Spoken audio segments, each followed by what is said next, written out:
has a couple of pencil size, and they're foggy. Well, I don't know if I want to teach someone how to do it. I mean, but I guess they could go read a book themselves, and either could tell them or they could just go read a book. I even gave a reference for one. Maybe I was just. I've often wondered maybe I was just doing it wrong, and that was the problem. Maybe it is a harmless technology, but what I saw is I'm staying away. But the crystal I had was a big one. It does, from what I understand, it doesn't matter what size. It's the clearer it is, the better. If you have it's got to be a real crystal. It can't be I guess if you use a piece of glass or something, then I tried that actually before I used the crystal and it didn't work. And but I had the big amethyst crystal, was about 1 inch long and then about a 1/2 inch wide that I used. Another occult another occult technique that I've read about is staring in the mirror, and then the other one is to have two mirrors and get between them. And just meditate.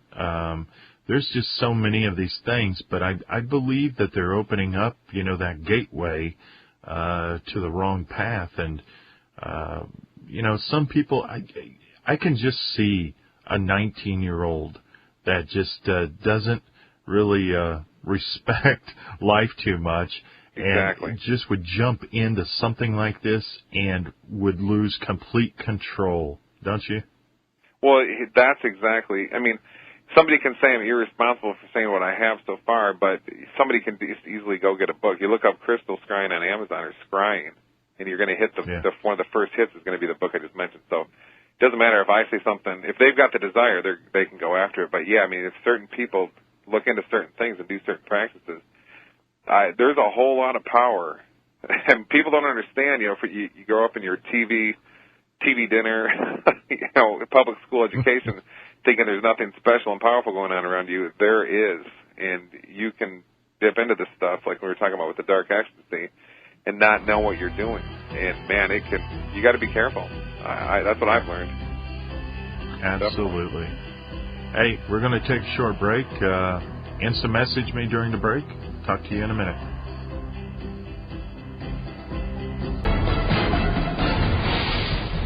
Wow, that music really builds up fast and strong, like something important is coming, and then it's just me. What a surprise. Hey, we were talking about dowsing and crystal scrying and all that stuff. Let me just put out there to those folks that don't know, you can buy my 8 DVD set. It's called, just go to the website, dowslikeapro.com, and that's the name of it, dowslikeapro.com. Nobody else does a demonstrational how-to video in dowsing, and I did this a couple of years ago, and I show on there how to find gold, how to map douse. I even find a person that was 8 miles away. It's just all on video, and I think a lot of people would really get a kick out of it, and probably have a newfound respect for dowsing. And I get offers all the time to speak on it, go to events, and go on radio shows. But I've done dowsing since '94. And I would rather just teach other people how to do it through the DVD set and do the Patriot thing, because this Patriot thing, hunt down the truth and defending freedom, is just so much more relevant. If we weren't in troubled times, I guess I would be doing my dowsing thing, but it's got to take a back burner. But I still do it a little bit. And you can learn how to douse like a pro in just a weekend, folks. It's really easy to learn and pick up, and I think you'll enjoy just watching some of the techniques that I use. And I promise you this, each one of the DVDs are only about 20 minutes long, because it's just packed. There's no wasted movement, words, or anything. I had my daughter edit it down to just the meat of the issue. And I've never had one set returned. And I used to sell for $150. Now it's half price at $75, and we ship them out every day. So you ought to get that. That's DowsLikeAPro.com. Hey, before we go forward, Jeff, I do have Tim again said on that underground housing thing. He said, you guys could do a concrete septic tank and just drop that in the ground. Wouldn't have much headroom, I don't think, but that's another idea, I guess. Yeah, then it depends what you do for the roof. If I think some septic tanks have a big concrete slab on top or something. The only thing I don't. Sorry. No, go ahead. A couple things I don't like so much about that is, well, I don't know. I've read a book about magnetic therapy. It's something I'm really interested in. And parts of the book say that it's not good to have a home with a concrete floor because you block some of the magnetic field of the earth from coming through the floor and therefore hitting your body, and it's extremely healthy, that magnetic field. So there are things like that, and plus the whole concrete roof. Maybe if you had the septic system, but you built a cone-shaped wood roof. Now, that would be pretty interesting. I personally like the feel of the wood inside with the wood walls, but you might feel real cozy and snug with those concrete walls. So that is a pretty interesting idea, I'd say. But there's so many things you can do.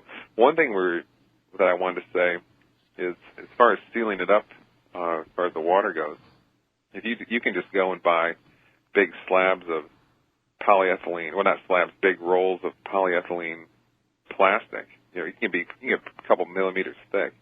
You can put that down layer after layer, and that's what I did with my underground house, and it really worked. I did it extremely carefully, but it really kept the water out, which is so important to do, because that'll make or break the whole house.